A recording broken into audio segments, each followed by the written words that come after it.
Allez Régine, commence.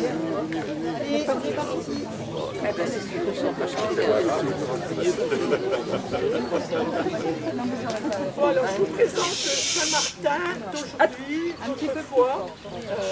Je commence par aujourd'hui.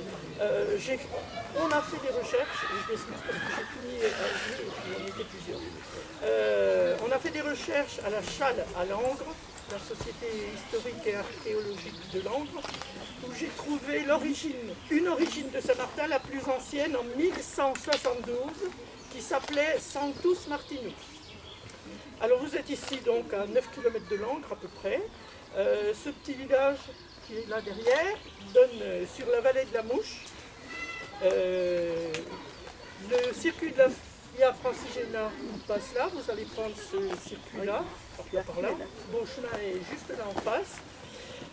Notre village compte environ 105 habitants, répartis dans un ancien village, et il y a eu 2 lotissements construits en 2005 et 2007. La plupart des habitants travaillent à Langres ou Chaumont.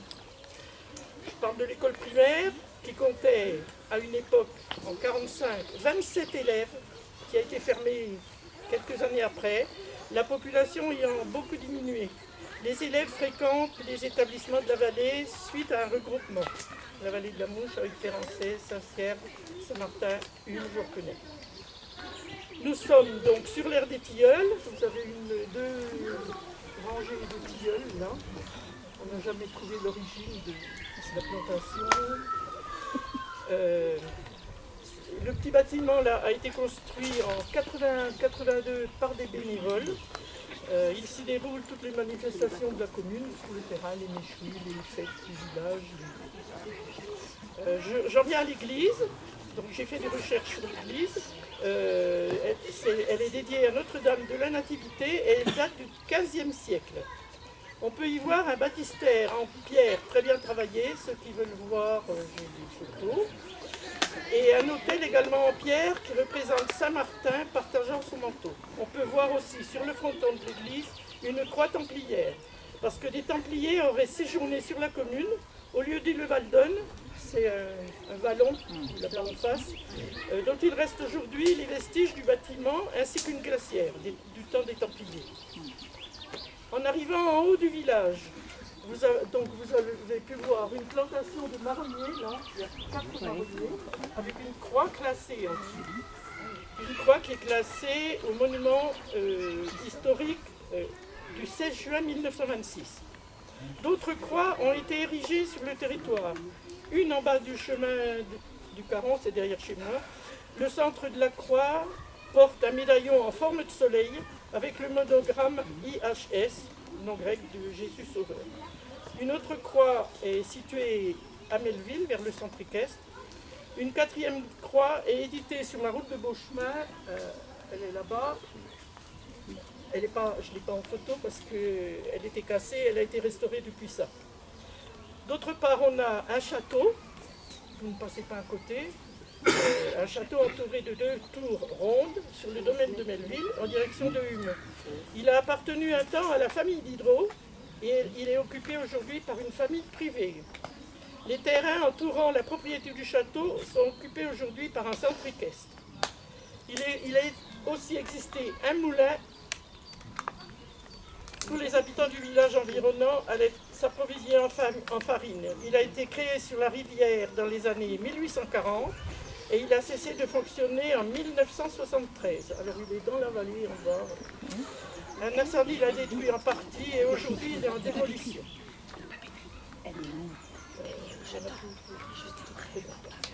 Il y a eu aussi une papeterie qui a été fondée en 1566, toujours sur le site de Melville, par le chapitre de la cathédrale de Langres.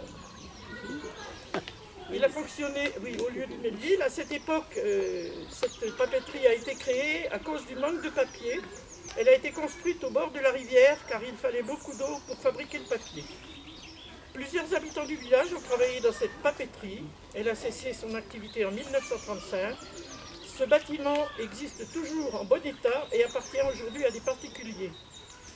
Ce village a évolué vers un rajeunissement de la population en raison de vente d'anciennes habitations et de création de lotissements. Et pour terminer, pour s'amuser un peu, avec quelques personnes du village, quand on a fait des petits livrets là, on a fait un sondage pour trouver le nom des habitants. Parce que les nouveaux habitants qui disaient on ne connaît pas notre nom, on ne sait pas comment on s'appelle. Donc on s'appelle aujourd'hui les Martilingons et les Martilingones.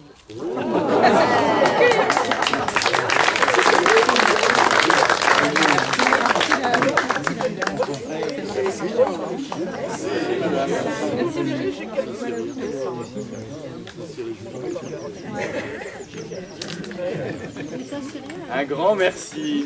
Alors, dans ce deuxième temps ici sous les tilleuls, dans cette journée avec cette dénomination spécifique en ce 1er mai de journée des familles, il nous a semblé, pour parler des vocations, important de recevoir un témoignage de vocation de couple chrétien. Et alors moi, il se trouve qu'il y a quelques années, l'évêque m'avait appelé à prendre la responsabilité du service diocésain des vocations. On n'est pas tous d'accord avec ça, mais certains pensent spontanément que le service diocésain des vocations doit mettre le paquet sur les vocations spécifiques de religieux, religieuses et prêtres. Moi, j'ai dans cette intuition que, vu la forme que prend notre société française et notre Église de France, on a aussi largement besoin d'insister sur l'appel du Seigneur à engager une vie de couple et une vie de famille au service du monde et de l'Église. Et donc, on a cherché un petit peu dans la paroisse, dans le secteur, et ça, finalement, ça n'a pas répondu comme on l'imaginait. On s'est dit à tout Seigneur, tout honneur, est-ce qu'on ne demanderait pas au couple qui est nouvellement responsable de la pastorale des familles de nous offrir leur témoignage et du coup l'occasion de rassembler un petit peu ce qui a fait leur vocation personnelle, leur vocation de couple et leur vocation de famille. Donc je vous présente, si ce n'est pas déjà fait, Jean Vianney et France Cousin, que l'évêque a appelé pour la pastorale des familles en début d'année et qui vont entre 5 minutes et 3 heures, nous a dit Jean Vianney, pour partager leur témoignage de vie de couple et de famille. Merci beaucoup à tous les deux.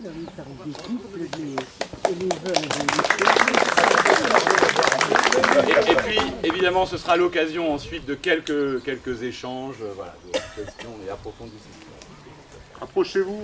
Oui, alors, est-ce que vous entendez ma voix avancez.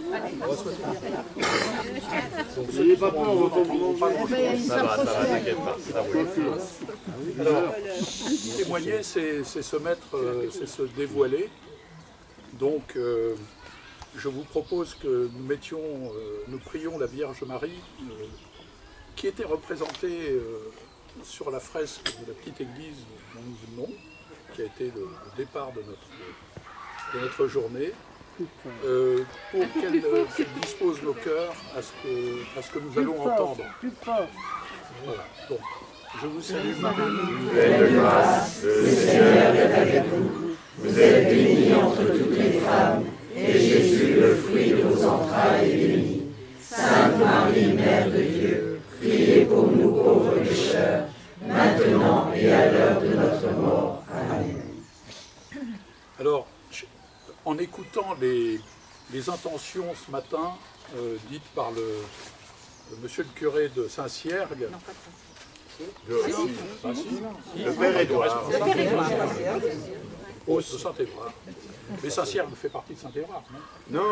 Ne vous embêtez pas avec les détails géographiques. On verra ça plus tard. Donc, quand on parlera de Beurville, vous aurez le droit. Mais Beurville, c'est pas chez vous. Bon, donc il a, dans ses intentions, je crois que c'est Sabine qui demandait que l'on prie pour ses enfants, si j'ai bien compris, pour qu'ils puissent se projeter. Parce que c'était ça leur difficulté. Et nous nous sommes projetés très vite. Alors mon épouse va vous raconter comment ça s'est passé. On s'est rencontrés à une soirée à laquelle je ne voulais pas aller. Moi non plus. Et on s'est rencontrés là et on aime danser l'un et l'autre, mais nous avons énormément parlé et on a parlé de quoi? De famille nombreuse et de notre foi. Et on s'est trouvé vraiment en parfaite cohérence sur le sujet. Bon, après, ça a été beaucoup plus compliqué. Voilà. Alors, si vous voulez, le projet était déjà tout tracé, 8 enfants. Alors, ce qui est un peu vache, et peut-être que c'est la raison pour laquelle nous n'y sommes pas parvenus, c'est que le prêtre qui nous a mariés a dévoilé la chose le jour de notre mariage. Bon, c'était pas indispensable, on va dire. Donc on a attendu 8 ans, pas d'enfants. Donc comme couple chrétien, vous vous mariez pour donner la vie, c'était un peu râpé. Donc on s'est dit, bah, on a atteint 8 ans, 8 enfants, bon, ça doit vouloir dire quelque chose. Et à ce moment-là, on a commencé à réfléchir différemment. Et nous sommes allés demander au Seigneur, ou plus exactement à la Vierge Marie, qui était quand même celle qui le titille quand il faut qu'il réponde. On est allé à Lourdes, et puis là, il s'est passé des choses. Alors, Jean-Vianney a toujours un problème avec les dates. Là, on a fait au bout de 5 ans sans enfant. Hein. Parce que 8 ans, c'est le moment où ça s'est passé. Mais c'est vrai que moi, je n'étais jamais allée à Lourdes. Et on est allé à Lourdes, nous nous sommes mariés, nous, un 3 novembre. Donc, c'est le moment où il n'y a plus aucun pèlerinage à Lourdes. Et on a fait donc notre petit pèlerinage à nous. On a fait la fermeture des piscines. Voilà. Et puis, on a déposé notre paquet en disant, voilà... moi, je pleurais tous les mois. Toutes mes amies me disaient, tu voudrais être la marraine de mon fils, tu voudrais être la marraine de ma fille. Je disais oui, mais je ne vous raconte pas ce que c'est. C'est terriblement douloureux. Et donc, croiser là... une poussette sur le trottoir. Oui, je pleurais, mais bon. Et du coup, on est rentré de Lourdes, il n'y avait pas de bébé, mais je ne pleurais plus. Mais j'étais guérie sur cette douleur. Donc là, on s'est dit... Jean-Vianney est il est très droit dans ses bottes. Moi, quelquefois, je bidouille un peu, mais lui, non. Il a dit, puisqu'on cherchait à savoir pourquoi on ne pouvait pas avoir d'enfant, évidemment, je vous cache les examens que l'on nous fait faire, qui ne sont pas franchement agréables. Et quand le médecin nous a dit, bah, écoutez, il va falloir tenter une FIV, là, Jean-Vianney lui a dit, toute go, ah ben si nous n'avons pas d'enfant, c'est qu'il nous est demandé autre chose. Donc, pas de FIV. Le médecin a dit, c'est votre choix, mais sachez une chose, c'est qu'il ne faut quand même pas attendre trop longtemps, étant donné l'âge que vous avez déjà. Okay, et il m'a dit une chose après qui m'a beaucoup marquée, et qui m'a fait comprendre à quel point Jean-Vianney avait raison. Il m'a dit, quand il m'a examiné seul, il m'a dit, vous savez, quand je vois le nombre de FIV réussis et le nombre de couples qui se séparent après, est-ce qu'on a bien fait? Donc, sachant tout ce qu'on avait vécu dans tous les examens, on s'est retrouvés là, on a redémarré une vie parce que notre vie personnelle, notre vie affective était perturbée par tout ce qu'on a vécu. Et là, on s'est dit alors, on adopte. Et on a fait les démarches et les choses se sont mises en place. 9 mois pour obtenir l'agrément et 9 mois plus tard, des jumeaux. Un dimanche soir, on lui dit voilà, vous avez des jumeaux, et le mercredi matin, j'apprends que j'étais enceinte. Donc voilà. Là, on s'est dit, le Seigneur a un livre. 3 en 6 mois. Et on en a eu donc 3 en 6 mois. On est allé chercher nos enfants. Qui peut faire mieux? Nos enfants sont colombiens, pas nos fils, ils sont colombiens. Ils sont beaux comme des dieux, alors je le dis parce que je suis pour rien, donc on y est pour rien. Avec toute objectivité. Alors là, totalement objectif. Et puis, Carlotta est née 6 mois, jour pour jour, après leur arrivée. Donc ils avaient 3 ans, ils ont 3 ans et demi d'écart. Et ça a été notre première épreuve. Ça a été notre première épreuve, enfin, pas l'arrivée des enfants, mais l'attente.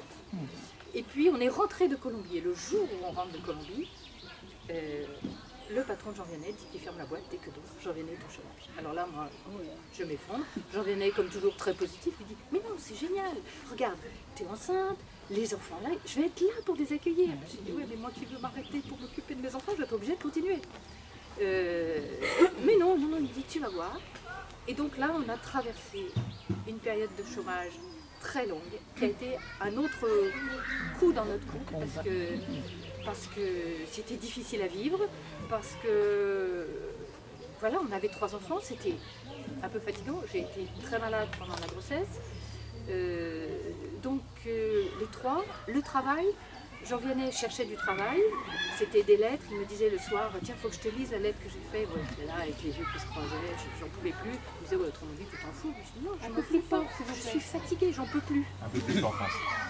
Pardon? Un peu plus fort. Ah, plus fort. Donc, voilà, et puis j'en venais rentrer dans une association qui s'appelait ACT et qui est l'association catholique pour le travail et l'emploi. Et là, on a revécu quelque chose d'extraordinaire. Il a remis sa vie à plat. On a retrouvé nos temps. Ça a l'air simple comme ça, mais c'est beaucoup plus compliqué. Je suis allé voir ce qu'il proposait et il nous disait il faut que vous soyez prêts à tout lâcher. Alors quand vous êtes au désespoir de trouver de quoi subvenir à votre famille, que ça faisait 9 ans qu'on était... Enfin non, pas 9 ans. Je sais plus, c'est pas grave. Rue Notre-Dame. Enfin, Ah oui, on est resté 9 ans dans un tout petit appartement. Dans un appartement de 58 mètres carrés à 5, avec des enfants qui étaient très dynamiques. Vous vous dites tout lâcher quand même. Donc j'y suis allé au bout de 4 mois, je suis retourné, je suis allé m'inscrire au bout de 4 ou 5 mois, je crois. Mais j'étais prêt à tout lâcher. Et en se disant, bah, après tout, je remets mon destin dans les mains du Seigneur. Et bien m'en a pris, parce que ça a été vraiment une résurrection. Et c'est pas parce qu'à la sortie, il a trouvé du travail, mais simplement, il rentrait le soir de son association, et moi j'étais dans la joie de l'entendre dire, eh ben, tu sais, je découvre ça dans ma vie, je découvre... Et ça a été un temps de bonheur, cette période où il n'avait pas de travail, mais où il a remis sa vie. On a lâché prise. C'est là qu'on a compris qu'il fallait lâcher. On a lâché prise à Lourdes pour les enfants. On a lâché prise parce qu'on avait la certitude de pouvoir s'appuyer sur quelque chose de solide. On n'a pas lâché en se disant, pas nous le déluge. Donc, des années après, j'en viens à retrouver du travail. Et je suis retourné chez ACT 2 fois. La dernière fois, le fondateur se retourne, prend un petit prospectus sur la cheminée, me le tend, me dit dans votre cas, il n'y a plus que ça. Alors je prends le papier, je l'ouvre. C'était une session de guérison au Canada, dans un endroit mystérieux, mais magnifique. Et bon, j'étais assez dubitatif, apparemment, ça se lisait sur mon visage. Et il me dit, si, je vous assure, j'en viens, ça marche. Donc mon épouse peut dire qu'elle ne m'a jamais vu prendre une décision aussi vite. Mais ça, j'en viens, il faut toujours réfléchir et tout, et ça prend du temps. Et là, en 8 jours, il était inscrit et il est parti au Canada. En plein hiver. Et là, on a vécu un moment extraordinaire aussi, parce que lui était là-bas. Alors évidemment, il y a un décalage horaire, mais je lui ai dit, bon ben voilà, tous les soirs, toi tu es en prière là où tu es, et moi je serai en prière où je suis. Et on partage ce temps-là. Et quand il est rentré, j'ai récupéré un autre mari. Enfin, c'était toujours le même extérieurement, mais il y avait beaucoup de choses changées. Il y a beaucoup de choses qui changent parce que quand on arrive, il faut prendre un bus. Le bus n'est pas coordonné avec l'avion. Donc on vous envoie passer la nuit, devinez où? Au monastère. C'est pas une basilique, Mont-Royal, Saint-Joseph. Ah oui, voilà. à Saint-Joseph. À Saint-Joseph de Montréal. Oui, Et là, Saint-Joseph. vous arrivez, c'est Montmartre, hein, mais c'est Montmartre dans les champs. Enfin, au milieu de Montréal, mais Montréal c'est des champs. Par rapport à Paris, une densité. Et donc on grimpe, et on a un espèce de truc qui ressemble 19e, là, qui ressemble à Montmartre. Et vous pénétrez à l'intérieur. Vous allez d'abord vous faire enregistrer pour passer la nuit, et ensuite on vous conseille d'aller dans le monastère, enfin dans la basilique, pour prier un peu, parce que vous allez en avoir besoin. Et là, quand vous arrivez là, vous découvrez Saint-Joseph. Saint-Joseph, c'est un homme miraculeux. Il est compétent dans une multitude de domaines. Alors, je ne les ai pas tous là présents en tête, mais il y en a certains qui m'ont frappé à l'époque. Et donc je prends le bus le lendemain matin, et 6 heures de bus quand même, et j'avais à côté de moi une habitante de l'endroit où j'allais, qui connaissait bien le sanctuaire, enfin le sanctuaire, non, la maison de guérison, et nous en avons parlé pendant 6 heures, et elle m'a dit, ben, écoutez, avec tout ce que vous me dites, je ne connaissais pas, hein, mais j'avais un espoir, je me projetais. Et avec tout ce que vous me dites, j'irai un jour. Donc je me suis dit, ça commence bien. Et quand je suis arrivé, je me suis dit, à la vache, une semaine là, une maison avec rien que des vieilles dames. C'était Saint-Sulpicien à fond la caisse. Je me suis dit, ouh là là là, ça va être dur, je vais souffrir. Eh bien non, je n'ai pas souffert. Je n'ai pas souffert. Et franchement, nous avons tous, d'une manière ou d'une autre, nous avons tous été blessés dans la vie. Et le Seigneur, par des chemins détournés, nous propose sa guérison. Alors, ce que je peux souhaiter de mieux pour vous, c'est que vous puissiez trouver par quel chemin il peut vous guérir, parce que ça vaut vraiment la peine. Une fois qu'on a fait l'expérience dans sa chair de ce à quoi l'on croit et qu'on s'est senti guéri, enfin guéri, non, on s'est senti aimé à un point que ça guérit de tous vos problèmes. On ne craint plus rien après. J'ai encore été au chômage, hein. J'étais dans un métier, j'ai changé 11 fois de boutique, donc à chaque fois parce qu'il y avait une crise. Donc on ne craint plus rien parce qu'on sait où est l'essentiel. Et on peut vivre de l'essentiel. Voilà. Je confirme que Jean Vianney m'entraîne dans cette... Moi j'ai un petit peu de mal, j'aime bien quand même savoir où je mets les pieds, beaucoup plus que lui. Mais cette confiance, ça m'apaise.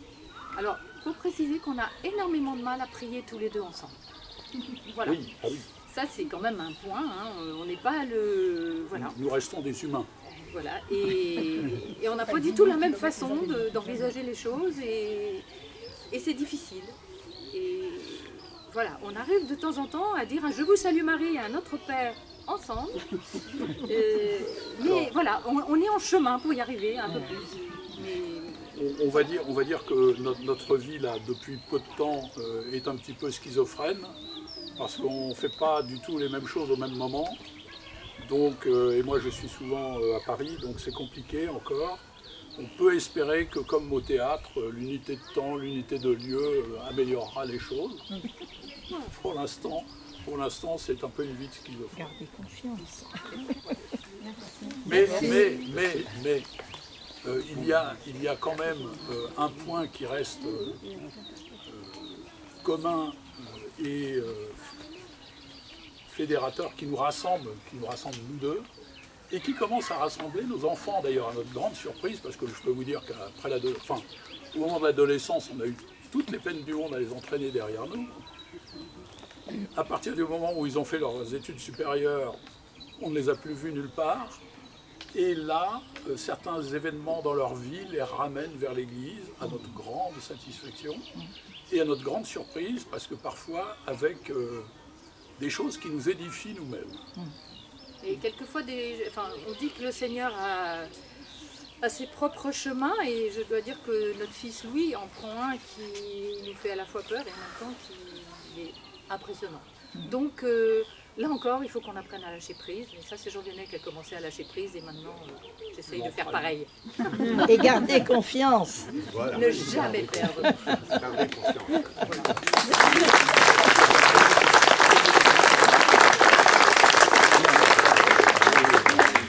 Ce serait bien qu'on parte dans 3 minutes. Alors, s'il y avait parmi vous une question impérieuse que vous avez à leur poser, c'est maintenant ou plus tard sur la route. Voilà. Bon, pas de frustration pour vous. Voilà, on est de toute manière avec France et Jean Vianney encore toute la journée et même les jours à venir. Donc, n'hésitez pas à les alpaguer sur la route. Il y a un petit coin ouvert ici ou pas? Non, pas ici. Bon, à Beauchemin, on sera accueillis à la salle des fêtes, donc il y aura, voilà, il y aura tout ce qu'il faut. Après ça, comme dit Sophie, vous avez le droit de faire les buissons, mais c'est pas moi, homme, qui veux vous dire